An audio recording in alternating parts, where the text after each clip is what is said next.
మళ్ళీ నా వీడియోనే ప్లే చేసి మళ్ళీ ఆయనకు మైలేజ్ వచ్చేటట్టు వాడుకుంటున్నారు.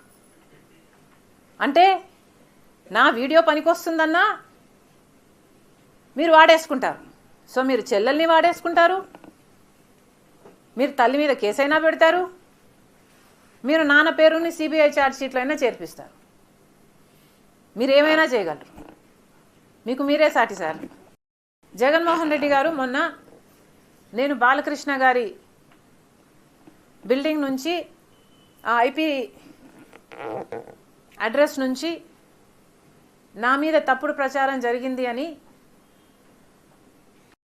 కేసు పెట్టాను, కావాలంటే నా మాటల్లోనే వినండి అని జగన్మోహన్ రెడ్డి గారు చాలా ఎంటర్టైనింగ్గా ఒక వీడియో క్లిప్ని కూడా అందరికీ చూపించడం జరిగింది. చాలా సంతోషం. కానీ జగన్మోహన్ రెడ్డి గారు, మీకు నిజంగానే చెల్లెల మీద ప్రేమ ఉండుంటే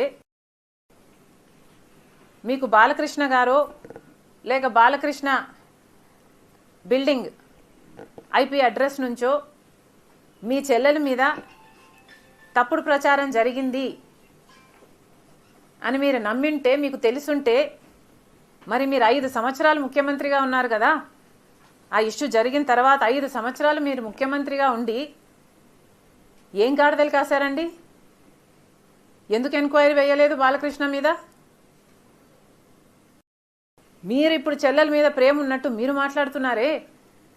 మీకు నిజంగానే చెల్లెల మీద ప్రేమ ఉంటే ఏ ఇష్యూ అయితే బాలకృష్ణ బిల్డింగ్ నుంచి అప్పుడు జరిగిందో ప్రభాస్కు నాకు సంబంధం ఉంది అని, అదే ఇష్యూని గత 5 సంవత్సరాలలో మీ సైతాన్ సైన్యం మీ సోషల్ మీడియాలో మీరు వాడుకోలేదా?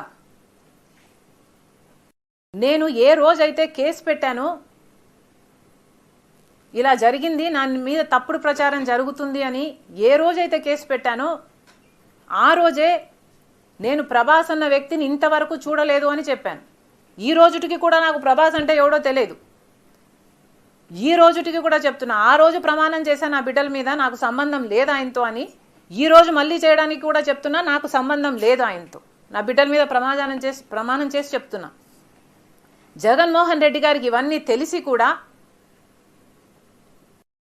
నాకు క్యారెక్టర్ లేనట్టు, నాకు ఆయనతో సంబంధం ఉన్నట్టు గత 5 సంవత్సరాలలో మీ సైతాన్ సైన్యం చేత ప్రాపగాండా చేయించలేదా? మీకా చెల్లెల మీద ప్రేమ ఉన్నది, సిగ్గుండాలి కదా.